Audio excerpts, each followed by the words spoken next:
వాక్యోపదేశం నాకు చేసి ఉదక స్నానం చేయించినావు.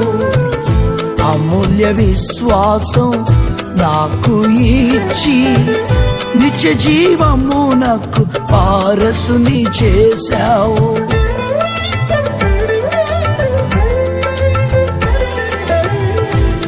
వాక్యోపదేశం నాకు చేసి ఉదక స్నానం చేయించినావు.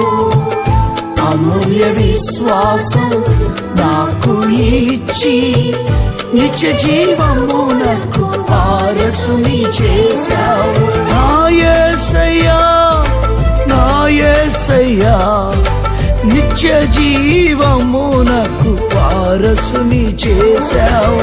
నా